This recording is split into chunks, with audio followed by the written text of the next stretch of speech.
मुंबई के वो लोग जरा सावधान हो जाएं जिन्होंने पिछले 10 साल के दौरान प्रॉपर्टी के मोटे सौदे किए हैं, क्योंकि इनकम टैक्स विभाग ने ऐसी सभी सौदों की जानकारियां मांगी हैं। इनकम टैक्स विभाग 1 करोड़ या इससे ज्यादा वैल्यू वाले प्रॉपर्टीज के सौदों के खंगालने की तैयारी में है, क्योंकि विभाग को लगता है कि इन डील्स में बड़े पैमाने पर काला धन खपाया गया है।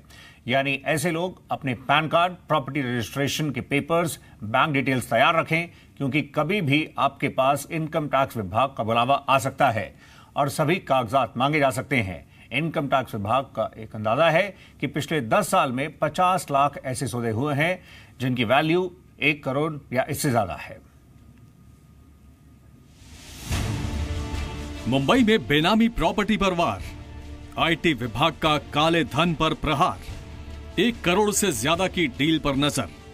मुंबई की इन हाई राइज इमारतों के बीच कई प्रॉपर्टी ऐसी भी होंगी जिसकी खरीद बिक्री में बड़े पैमाने पर काले धन को ठिकाने लगाया गया होगा।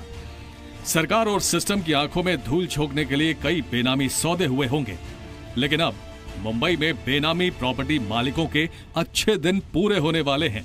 काले धन पर वार के लिए आईटी विभाग बेनामी संपत्ति पर प्रहार करने जा रहा है। इसलिए इनकम टैक्स विभाग ने पिछले 10 साल में मुंबई में जितने भी 1 करोड़ रुपए से ज्यादा की प्रॉपर्टी डील हुई है, उन सब की डिटेल्स मांगी हैं।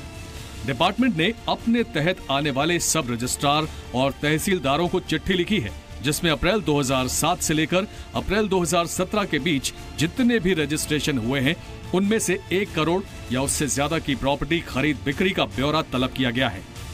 ये चिट्ठी बेनामी लेन देन रोकथाम कानून 1988 के सेक्शन 21(1) के तहत भेजी गई है। आईटी डिपार्टमेंट ने इन सभी सौदों में प्रॉपर्टी बेचने और खरीदने वालों को नाम, पैन, एग्रीमेंट और प्रॉपर्टी की मार्केट वैल्यू जैसी जानकारियां मांगी हैं। हालांकि 1 करोड़ रुपए से अधिक के वास्तविक सौदों का अनुमान लगाना मुश्किल है, क्योंकि ज्यादातर सौदे रेडी रेकनर वेन्यू पर होते हैं, यानी वो रेट जिसे स्टाम्प शुल्क के लिए मार्केट वैल्यू के तौर पर मंजूर कर लिया जाता है। रियल एस्टेट एक्सपर्ट्स के मुताबिक मुंबई में हर साल करीब 50,000 प्रॉपर्टी डील 1 करोड़ या उससे ऊपर की होती है, यानी पिछले 10 साल में कम से कम 5 लाख ऐसे सौदे हुए होंगे जो 1 करोड़ या उससे ज्यादा के होंगे। अंदाजा लगाना मुश्किल नहीं कि इन सौदों में कितने बड़े पैमाने पर काले धन को खपाया गया होगा। पिछले कुछ समय से इनकम टैक्स विभाग प्रॉपर्टी के लेन देन की जानकारी जुटाने की कोशिश में जुटा है।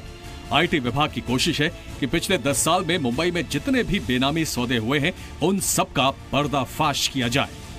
ब्यूरो रिपोर्ट, जी मीडिया।